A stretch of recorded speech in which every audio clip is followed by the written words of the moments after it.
Hi, Abdullah. So, because I'm not a student, I don't always know how our systems look to students. But here's what I was thinking of when I asked if you knew how to check schedules. So, if you go to the mjc.edu webpage, and that's always the starting place, right? And you choose PiratesNet, I'm going to go in as faculty. And here's where sometimes it looks a little different for students. I'm going to choose search for classes, which you will have somewhere too. Search for classes. And then I'm going to choose summer 2022, right? You can drop it down and choose fall if you need, but we're going to look at summer 2022. And I'm going to choose English because I want to show you how you would find the schedule of my class. Okay, and so I choose English, and I'm going to choose 101 because that's the class that you're wanting to get into.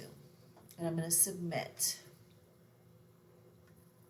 So these are all the sections of English 101 being taught this summer, but they're not all being taught at the same time.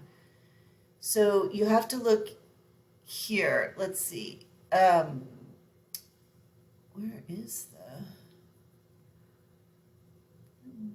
Oh, it's right here. See right here? So this section starts on June 13th and goes to July 30th. That's an option for you. There are a bunch of sections that start in mid-June. And look at there are even some sections that begin in the beginning of July. My section, to go down and find my name. So here are my two sections here. And they started last Monday on May 9th. That's what I'm going to show you for now. And if there's something else you want to know about, you can let me know and I'll try my best.